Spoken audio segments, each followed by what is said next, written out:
তো কেমন আছো সকলে? আশা করি ভালো আছো। আজ আমরা ষষ্ঠ শ্রেণীর একটি গুরুত্বপূর্ণ গণিত নিয়ে আলোচনা করব। তো অঙ্কটিতে দেওয়া আছে 16 জন শ্রমিকের দৈনিক মজুরি নিম্নরূপ: 200, 250, 255, 260 এরকম কিছু উপাত্ত দেওয়া হয়েছে। এবং ক নম্বরে প্রশ্ন করা হয়েছে উপাত্তগুলোকে অর্ধক্রমে সাজাও, এবং খ নম্বরে গড় নির্ণয় করো, গ নম্বরে মধ্যক নির্ণয় করতে বলা হয়েছে। তো আমরা ক নাম্বার অঙ্ক দিয়ে সমাধান শুরু করব। ক নাম্বারে যেহেতু উপাত্তগুলোকে অর্ধক্রমে সাজাতে বলা হয়েছে, এখন উপাত্তগুলোকে অর্ধক্রমে বলতে বোঝায় উপাত্তগুলো সর্বোচ্চ মান থেকে সর্বনিম্ন মানের দিকে এগিয়ে যাওয়া। তো আমরা লিখতে পারি উপাত্ত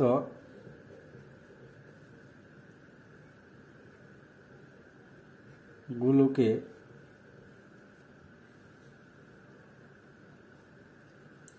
মানের অর্ধক্রমে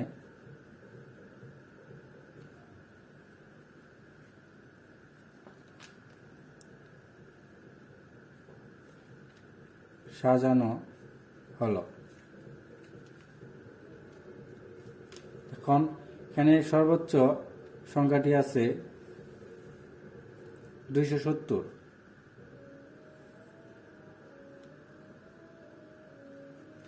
এরপর আছে 270-এর নিচে 265, এবং তারপর রয়েছে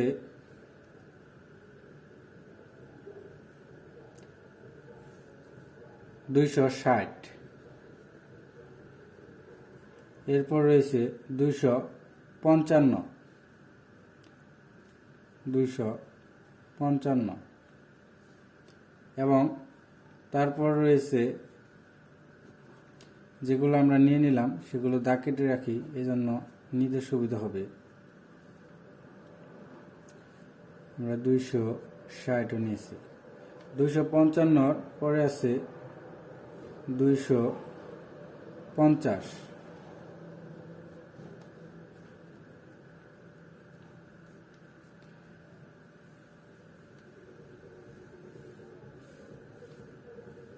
এরপর রয়েছে 245। 245-এর পরে রয়েছে 240। 240-এর পরে রয়েছে 235। 235-এর পরে রয়েছে 230। 230-এর নিচে রয়েছে আবারও 230। 230-এর নিচে রয়েছে 225।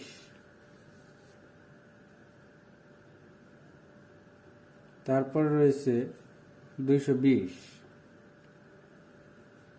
তারপর রয়েছে 215 এবং 210, এবং তারপর রয়েছে 205, এবং সর্বশেষ রয়েছে 200। তো এগুলো আমরা মানের অর্ধক্রমে সাজিয়ে পেলাম। তো এখন খ নাম্বার অঙ্কটি সমাধান করব। খ নাম্বারে চেয়েছে গড় নির্ণয় করো।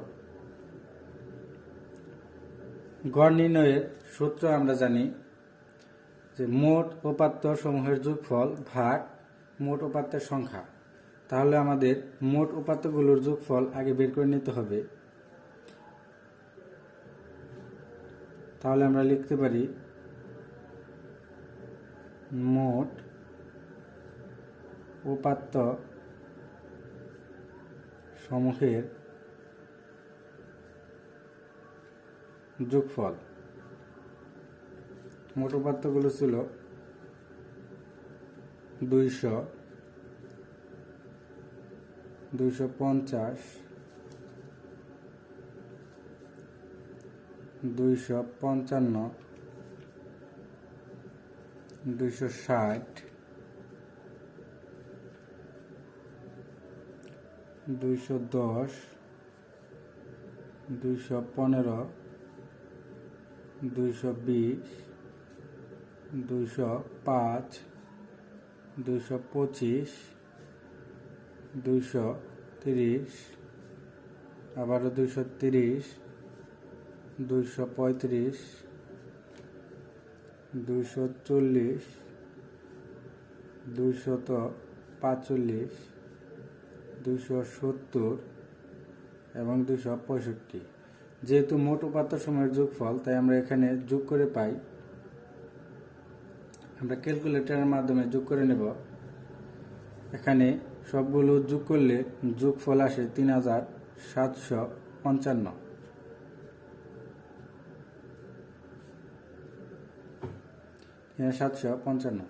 এখন মোট উপাত্ত সমূহের যোগফল আমরা পেলাম। এখন মোট উপাত্ত সংখ্যা বের করব। মোট উপাত্ত সংখ্যা। এখানে মোট উপাত্ত সংখ্যা হলো 1টি, 2টি, 3টি, 4টি, 5টি, 6টি, 7, 8, 9, 10, 11, 12, 13, 14, 15, 16টি। এখন আমরা গড় নির্ণয়ের সূত্রের মাধ্যমে অঙ্কটি সমাধান করব। সুতরাং গড় সমান সমান মোট উপাত্ত সমূহের যোগফল ভাগ হলো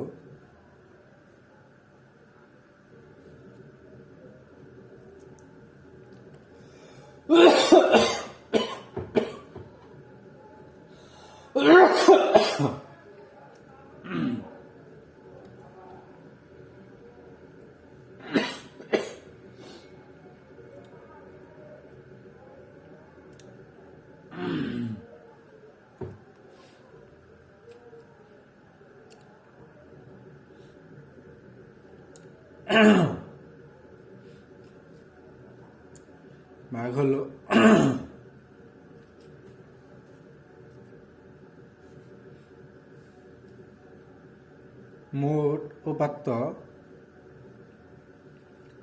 সংখ্যা।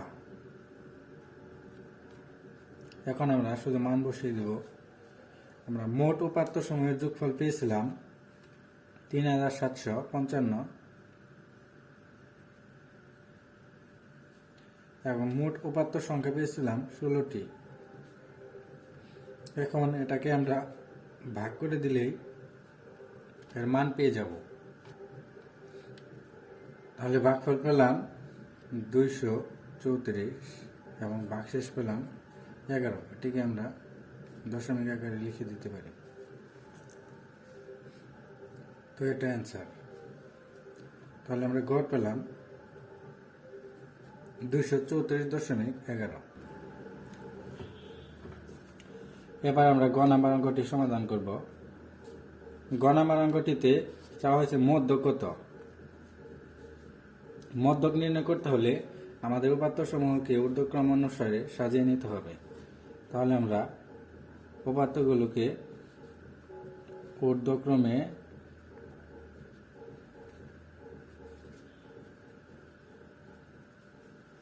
সাজিয়ে পাই।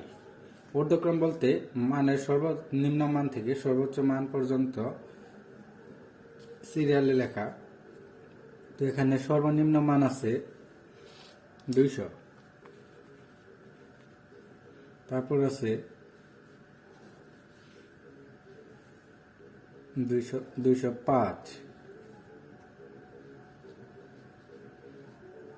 তারপর আছে 210, তারপর আছে 215, 220, 225, 230, তারপর আছে 230, রয়েছে 235, এরপর রয়েছে 240, 245, এরপর রয়েছে 250, এরপর রয়েছে 255, 260, 265, 270, তারপরে কোনো মান অবশিষ্ট নেই। এখন আমাদের এখানে উপাত্ত সময়ের সংখ্যাগুলো বের করতে হবে। সুতরাং মোট উপাত্ত সংখ্যা, যেহেতু আমাদের সূত্র নিতে হবে, তাই আমরা কততম পদ নেব সেটা উপাত্ত সংখ্যা বের করে তার সাথে 2 ভাগ করে তারপরে পাওয়া যাবে। মোট উপাত্ত সংখ্যা হলো 1 2 3 4 5 6 7 8 9 10 11 12 13 14 15 16টি।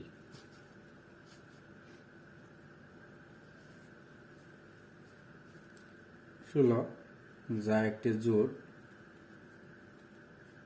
জোড়ের ক্ষেত্রে আমাদের 2 দিয়ে ভাগ করতে হয়, 2 দিয়ে ভাগ করলে পাই আমরা 8।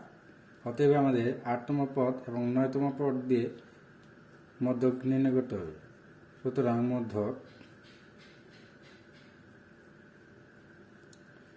মধ্যক নির্ণয়ের সূত্র এখন আমরা ফলাবো 8ম পদ যোগ 9ম পদ ভাগ 2। এখানে 8ম পদ হলো 1 2 3 4 5 6 7 8 230, এবং 9ম পদ হলো 1 2 3 4 5 6 7 8 9 235 ভাগ 2। এখন 230 এবং 235 যোগ করলে পাওয়া যায় 465 ভাগ 2। এখন 465কে আমরা 2 দ্বারা ভাগ করব। 2 দ্বারা ভাগ করলে পাওয়া যাবে 232.5। এখন আমাদের মধ্যক বের হয়েছে 232.5, এটি অ্যান্সার। তো আগামী ভিডিওতে আমরা আরো গুরুত্বপূর্ণ কয়েকটি অঙ্ক নিয়ে হাজির হব 6ষ্ঠ শ্রেণীর। ধন্যবাদ।